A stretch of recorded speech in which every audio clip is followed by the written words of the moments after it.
नमस्कार, मैं हूं रमेश हांडा। आप देख रहे हैं ट्राई सिटी अपडेट। सबसे पहले खास खबरें।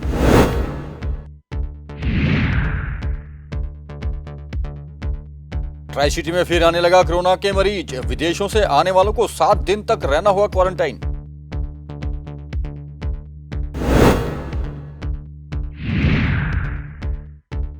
जीएमसीएच 32 के रेजिडेंट डॉक्टरों ने की हड़ताल। मरीज हुए बेहाल। 2 साल से नहीं हुई नीट की पीजी काउंसलिंग। डॉक्टर कर रहे हैं मांग।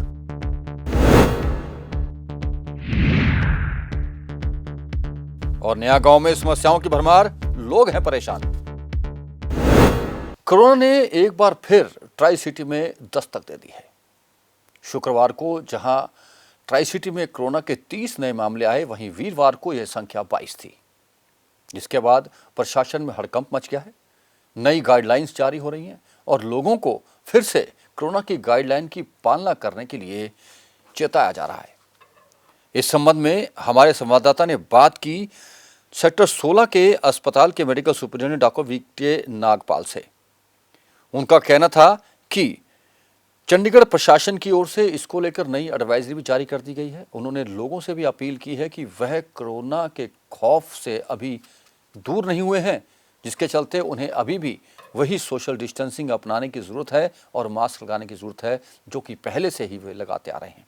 उन्होंने कहा कि कोरोना की तीसरी वेव में जो वेरिएशन आया है वो पहले 2 वेरिएशन से भी खतरनाक है, इसलिए कोरोना से बचना है तो बचाव जरूर करें।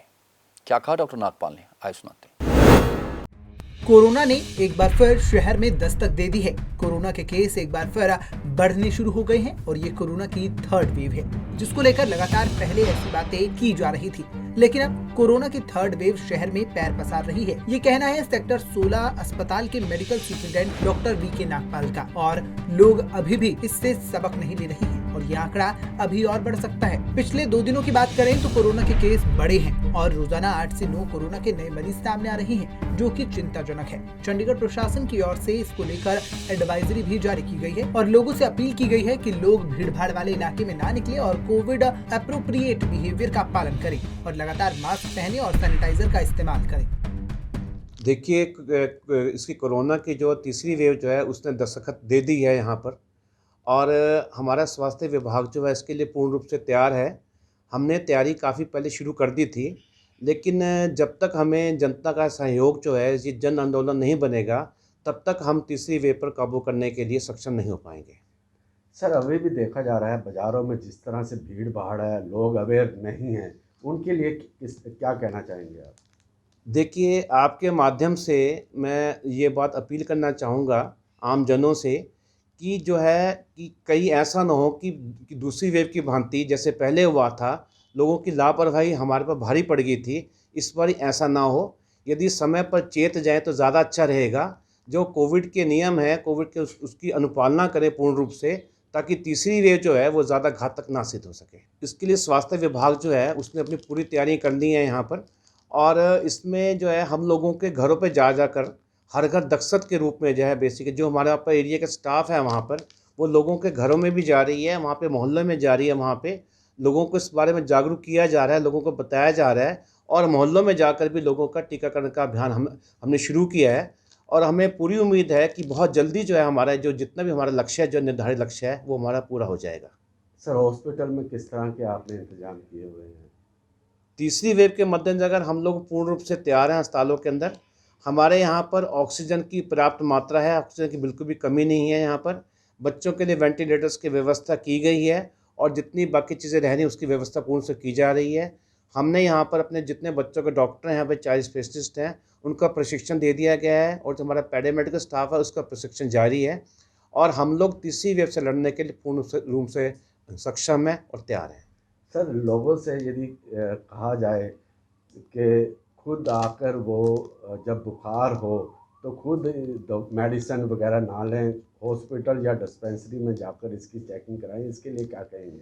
देखिए, हमारे सारे अस्पतालों के अंदर कोविड की जांच की पूर्ण रूप से व्यवस्था है। यहाँ पे निःशुल्क व्यवस्था हम लोगों ने यहाँ पर की हुई है। वो कभी भी हमारे अस्पताल में आकर सेक्टर 16 में, 22 में, मनी माजरा और अपना सेक्टर 45 में जाकर अपनी जांच करवा सकते हैं, और वो इसमें लापरवाही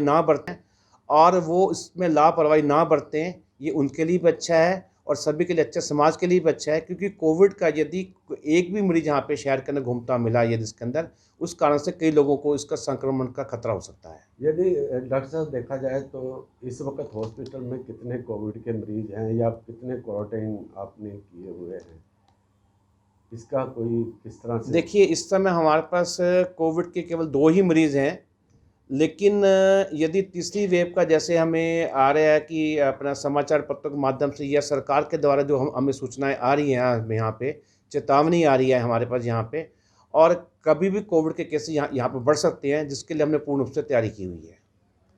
सर, यदि कोई कोविड का पेशेंट मिलता है तो उसे क्वारंटाइन घर पे ही किया जाएगा, ये इंतजाम पूर्ण रूप से? हाँ जी, उसको घर पर किया जाएगा, उसको जहाँ पे उसकी आवश्यकता पड़ने पर जो है उसको अस्पताल में दाखिल किया जाएगा।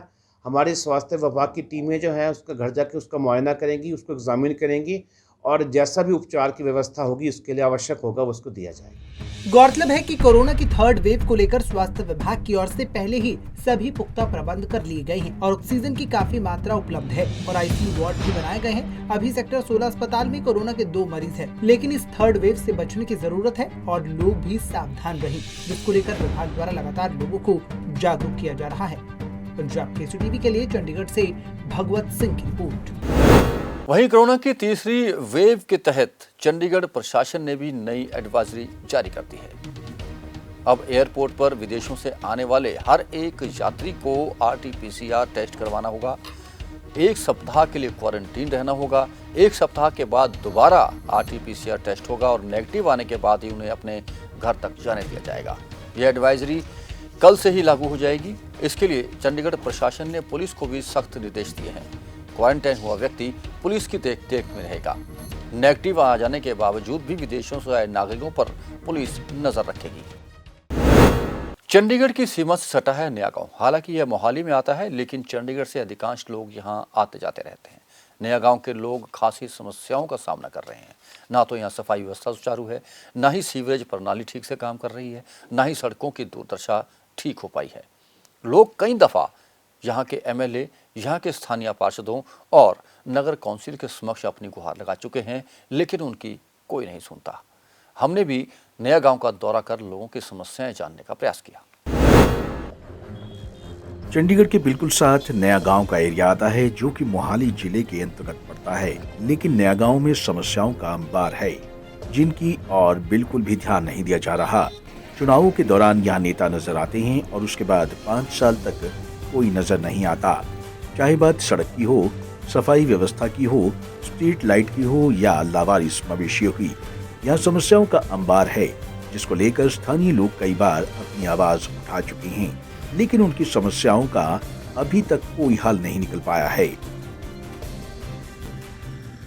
देखिए, ये तो हम सबके लिए और जो भी लोग यहाँ रहते हैं सबके लिए परेशानी का कारण है, क्योंकि एक्सीडेंट हो सकते हैं। अब सड़क पे अगर कोई गाड़ी वाला आ रहा है, बीच में गाय बैठी है, टक्कर लग गई, गाय का भी नुकसान है, गाड़ी का भी नुकसान है, जान माल का भी नुकसान है। और हम तो चाहते हैं कि सड़क चौड़ी हो ताकि जो उनसे आने जाने वाले हैं उनके लिए भी राहत का काम हो। अब इतनी नेड़ी सड़क के ऊपर इतनी कम सड़क है कि एक गाड़ी अगर आ जाए और अगर इस पर चल रहा तो कम से कम इसको पार करने के लिए और दूसरे रोड तक जाने के लिए 10 मिनट लग जाते हैं। स्ट्रीट लाइट भी सर रात को नहीं चलती और इसका भी समाधान होना चाहिए, क्योंकि सब लोग परेशान ही हैं और चंडीगढ़ के नियर होके भी अगर ये हाल है तो बड़ा मुश्किल है। ਪ੍ਰੋਬਲਮ ਕੀ ਇੱਥੇ ਵਿਕਾਸ ਨਗਰ ਪੈਂਦਾ 1 ਨੰਬਰ ਵਾਰਡ 'ਚ ਨया गांव ਦੀ ਤੇ ਇੱਥੇ ਪ੍ਰੋਬਲਮ ਆਈ। ਹੁਣ ਆ ਸੜਕ ਬਣੀ ਸੀ 1 ਕਰੋੜ ਰੁਪਇਆ ਲੱਗਿਆ ਇਹਦੇ ਤੇ, ਠੇਕੇਦਾਰ ਨੂੰ ਨੋਟਿਸ ਵੀ ਭੇਜਿਆ। ਜਿੰਨੇ ਵੀ ਇਹ ਪੈਪ ਪਾਏ ਹੋਏ ਆ ਸਾਰੇ ਦੇ ਸਾਰੇ ਬਲੌਕ ਹੋ ਗਏ ਇਹ। ਬਾਕੀ ਕੁੱਤਿਆਂ ਦਾ ਚਲੋ ਥੋੜਾ ਬਹੁਤਾ ਫਾਇਦਾ ਹੈ, ਕਿਉਂਕਿ ਚੋਰੀਆਂ ਵੀ ਬਹੁਤ ਹੋ ਰਹੀਆਂ ਇੱਥੇ। ਨਾ ਕੋਈ ਪੁਲਿਸ ਦਾ ਇੰਨਾ ਵੀ ਹਾਂ ਰਾਤ ਨੂੰ ਕੋਈ ਗੇੜਾ ਨਹੀਂ ਮਾਰਦਾ, ਸਾਰਾ ਕੁਝ ਖੁੱਲ੍ਹਮ ਖੁੱਲ੍ਹਾ ਹੁੰਦਾ ਇੱਥੇ।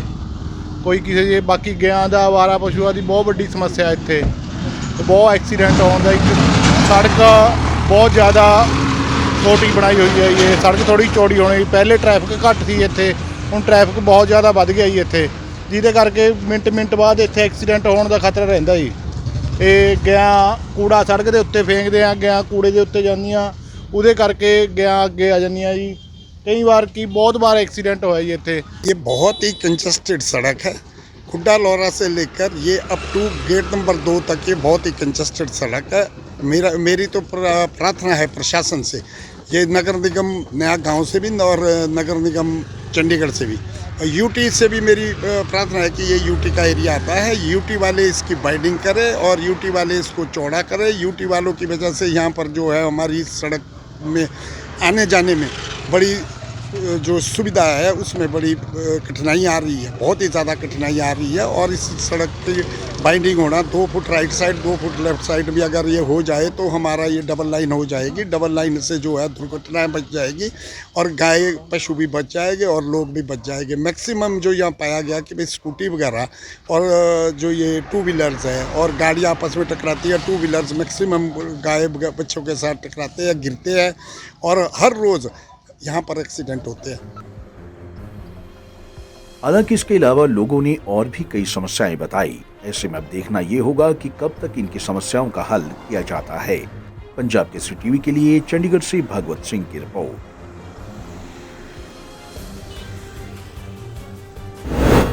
चंडीगढ़ में नगर निगम के चुनाव 24 दिसंबर को होने और 27 दिसंबर को परिणाम आ जाने। कोड ऑफ कंडक्ट लग चुका है, लेकिन किसी भी पार्टी ने अभी तक अपने उम्मीदवारों का ऐलान नहीं किया है। लेकिन फिर भी उम्मीदवारों को उम्मीद है कि उनके नामों पर मोहर जरूर लगेगी, जिसके चलते उन्होंने प्रचार भी शुरू कर दिया है। पोस्टर लगने शुरू हो गए हैं, होर्डिंग लगने शुरू हो गए हैं, सोशल मीडिया पर पोस्टें डालनी शुरू कर दी हैं। लेकिन हमने पार्टी के कई नेताओं से बातचीत की, जिनका कहना था कि अभी किसी भी पार्टी ने अपने उम्मीदवारों को चुनाव प्रचार की परमिशन नहीं दी है। हमने इस संबंध में सुभाष चावला, जो कि चंडीगढ़ कांग्रेस के अध्यक्ष हैं, उनसे ही बातचीत की। अक्सर ऐसा होता है, कभी भी पहले दिन कभी पार्टियां अपने कैंडिडेट नहीं तय करती। ये आज तक तो मुझे याद नहीं कि किसी पार्टी ने पहले दिन ही अपने कैंडिडेट अनाउंस कर दिए हों। आज हमारी प्रक्रिया शुरू हो गई है। आज जो हमारे 180-82 के करीब जो एप्लीकेंट थे उनको हम शॉर्ट लिस्ट करने जा रहे हैं और मुझे लगता है कि शाम तक उसको हम 100 तक ले आएंगे। फिर प्रदेश इलेक्शन कमेटी के आगे हम रख देंगे। वो 11 आदमी की कमेटी है, उसमें जाके फिर वो पैनल जो बनेगा उसमें फिर मेरिट तय होगी। तो इसको लगता है इस सारी प्रक्रिया में 2-3 दिन लगते हैं हमेशा। तो ये 2 या 3 तारीख को होगा और मेरे ख्याल है कि सभी पॉलिटिकल पार्टियां ऐसे करती हैं। तो मतलब ये 30 तारीख के आसपास लिस्ट जारी होगी? मुझे नहीं लगता 30 तक नहीं कर पाएंगे हम। इसको पहली या 2 तक आप रखिए, मान के चलिए कि 2 तारीख तक हम इसको फाइनल कर पाएंगे। तो वार्ड में कई प्रत्याशी हैं, कई सारे वार्डों में जो अपना अपना प्रचार कर रहे हैं, संभावित मतलब ये मान के कि हम उम्मीदवार हैं, तो वो कैसे कर रहे हैं अपना प्रचार? वो संभावित तो कोई भी लिख सकता है। नहीं, वो तो कहते हैं कि हम उम्मीदवार हैं, तो कंफर्मेशन टिकट संभावित। उन्होंने किसी ने ये नहीं कहा कि मुझे टिकट मिल गई है, और मैं इसलिए किसी को रोक भी नहीं सकता, रोकना भी नहीं चाहिए। वो प्रचार पार्टी का ही कर रहे हैं ना। 4 लगे हैं एक जगह वार्ड में, तो 4 कांग्रेस के अलग अलग झंडे तो नज़र आ रहे हैं। लोगों में लग तो रहा है कि कांग्रेस गलियों में घूम रही है। मिलनी तो एक को है, उनको भी मालूम है। लेकिन क्या होता है, कैंडिडेट का एक तरीका भी होता है अपने लिए टिकट मांगने का। आज वो वहाँ प्रचार करते हैं, कितने लोग इसके साथ जुड़ रहे हैं, ताकत दिखा रहे हैं। फिर वो आजकल डिजिटल का ज़माना है, सोशल मीडिया का, उस पर डालते हैं, हम तक भी पहुँचाते हैं, बड़े और लीडरों तक भी पहुँचाते हैं, ताकि पता लगे कि कितने लोग उनके साथ प्रचार कर रहे हैं। तो एक टिकट मांगने का और टिकट लेने का एक तरीका भी ये भी आजकल नया आ गया सोशल मीडिया में। तो ऐसा पार्टी की तरफ से अभी किसी को भी अभी घोषित नहीं किया। तो किसान आंदोलन पे कल हरियाणा के मुख्यमंत्री का बयान आया है कि एमएसपी नहीं दिया जा सकता, तो इसका कोई बेनिफिट कुछ मिलेगा कांग्रेस को चुनाव में? खट्टर साहब एक उनके अंदर एक डिक्टेटरशिप की जो होती है ना भावना, वो घुसी हुई है। पहले इन्होंने ही कहा था कि सिर फोड़ के आ जाओ किसानों का, मैं संभाल लूँगा, क्या होगा 2 महीने जेल काटाओगे तो नेता बन जाओगे। ये मुख्यमंत्री की भाषा थोड़ी है। एमएसपी जो है वो देशव्यापी मुद्दा है, प्रधानमंत्री इसमें इन्वॉल्व है। खट्टर साहब मुझे नहीं समझ आती कि वो किसके अधिकार क्षेत्र में दखल दे रहे हैं, अपने या प्रधानमंत्री के। कहे ना, प्रधानमंत्री कहे ना हम नहीं दिया जा सकता, तो स्टेट वाइज क्यों कर रहे हैं? और ट्राई सिटी में मौसम की जानकारी। ट्राई सिटी में शनिवार को अधिकतम तापमान 25 डिग्री सेल्सियस और न्यूनतम तापमान 10 डिग्री सेल्सियस रिकॉर्ड किया गया।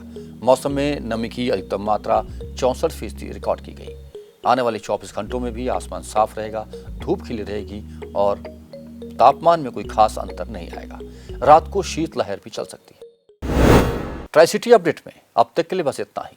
फिर हाजिर होंगे कुछ और समाचारों के साथ, लेकिन तब तक आप बने रहें पंजाब केसरी टीवी के साथ और अपने आसपास और देश भर की हर खबरों पर रखिए नजर।